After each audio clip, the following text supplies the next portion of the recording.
कल्याणी मंदिरे मुरारे मवद्दे वेदी भीताभय प्रदमनिन्दित मंगली पद्मम् संसारे सागरे निमज्जितसे जन्तो होताये माने मविनं मे जिनेश्वरस्य।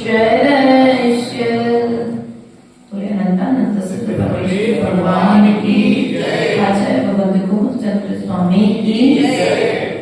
निकाल लीजिए। इत्थम समाहित धियो विधिवत जिनेन्द्र सांद्रोल्लसत पुलक कंजु हितांग भावा त्वद्गोचरे त्वद्बिंब निर्मल मुखाम्बुज बद्ध लक्ष्य ये संस्तवं तव विभो रचयन्ति भव्यः।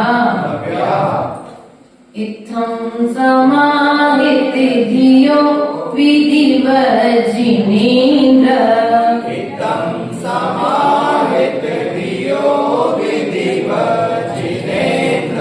सांद्रोल्लसत् पुलक कंचुकितांग भागा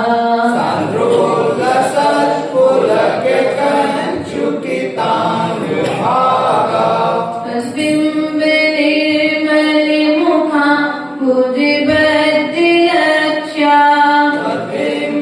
निर्मल मुखाम्बुज बद्ध लक्ष्या ये संस्तवं तव विभो रचयन्ति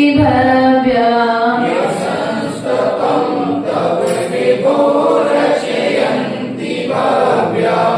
इत्थम अर्थात इस प्रकार समाहित सावधान बुद्धि वाले धियो अर्थात बुद्धि सावधान बुद्धि वाले विधिवत जिनेन्द्र अर्थात विधिवत जिनेन्द्र ये जिनेन्द्र भगवान इस प्रकार सावधान बुद्धि वाले सांद्रोल्लसत पुलक कंचुकितांग भागा अर्थात अत्यंत उल्लसित घोर पुलक से व्याप्त अंग भंग जिनका ऐसे प्राणी त्वद्बिंब निर्मल मुखाम्बुज बद्ध लक्ष्य अर्थात आपके बिंब के निर्मल मुख कमल के प्रति बाधा है लक्ष्य जिन्होंने बांधा है लक्ष्य जिन्होंने ऐसे ये अर्थात जो भव्य अर्थात भव्य शुद्ध सम्य दर्शन के धारक विवर्तक ही प्रभु रचयन्ति भव्या रचते हैं।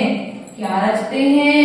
यह स्तोत्र स्तवम अर्थात स्तोत्र की रचना करते हैं कि जिनेश्वर जो भव्य जन उपर्युक्त प्रकार से प्रमाद रहित होकर आपके दैदीप्यमान मुखारविंद की ओर टकटकी लगाकर और सघन तथा उठी हुई रोमांच रूपी वस्त्र पहनकर क्या होते हैं जब अपन कोई कार्य करते हैं तो प्रसन्नता पर रोमांच आना चाहिए, मन में खुशी होना चाहिए।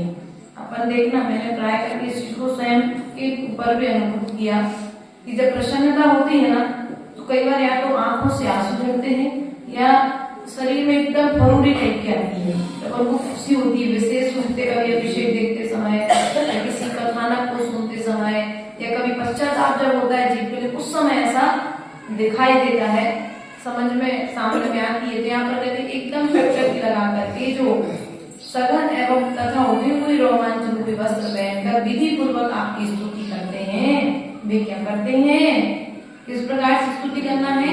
कुल मिलाकर इसका अर्थ ये है कि हमें उल्लास पूर्वक भगवान की भक्ति करना चाहिए, उत्साह पूर्वक भगवान की भक्ति करना चाहिए, क्योंकि बिना उत्साह के यदि जिन्हें भगवान की भक्ति करोगे तो वह भक्ति तुम्हें फल को देने वाली नहीं है। अर्थात इस भक्ति का फल अगले काव्य बताते हैं। जननयन कुमुद चंद्र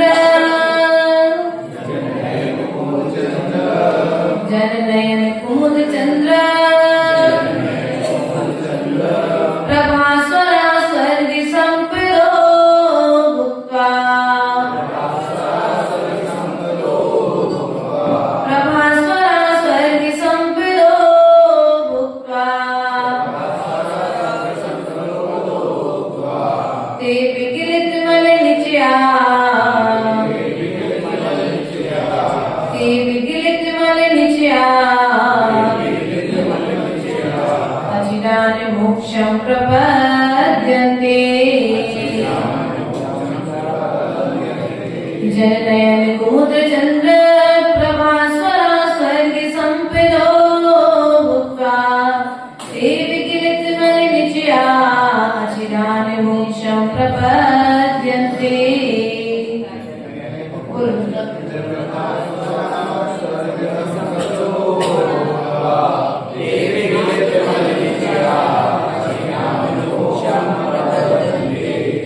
नमो हरिहंताणं नमो सिद्धाणं नमो आयर्याणं नमो अध्यायाणं नमो लोये सर्वसागुणं जननयन कुमुद चंद्र प्रभास्वरा स्वर्ग संपदो भूत्वा ते विकिलित मलिनिचया अचिरान मोक्षं प्रपद्यन्ते।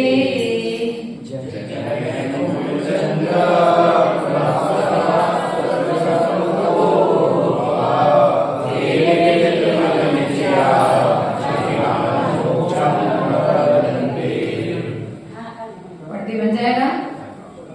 आर्या छंद है ये, एक ही काव्य मात्र आर्या छंद में यहाँ पर लिखा गया है। जिस लय में नमोकार मंत्र लिखा गया है छंद में, उसी छंद में यहाँ पर इस काव्य की रचना कुमुद चंद्र स्वामी द्वारा की गई है। जन नयन कुमुद चंद्र अर्थात लोक की नयन रूपी कुमुदों को आनंद करने वाले, प्रभास्वरा अर्थात अनेक प्रकार के दीप्यमान भव्य प्राणी, स्वर्ग संपदो स्वर्गीय संपदा को भुक्त्वा भोग करके, ते अर्थात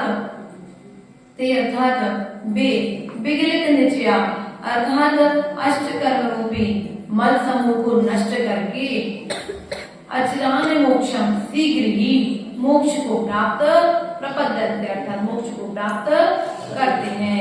जो यह कुमुद चंद्र द्वारा कृत कल्याण मंत्र स्तोत्र का पाठ करते हैं, भक्ति पूर्वक भगवान की स्तुति करते हैं, वे निश्चित ही स्वर्ग संपदा का भोग करते हैं और स्वर्ग संपदा के पश्चात में अष्ट कर्मों को नष्ट करके वे शीघ्र ही मोक्ष को प्राप्त कर लेते हैं। इस प्रकार से हमने यहाँ पर कल्याण मंत्र स्तोत्र की वासना को समाप्त किया। भगवान की जय।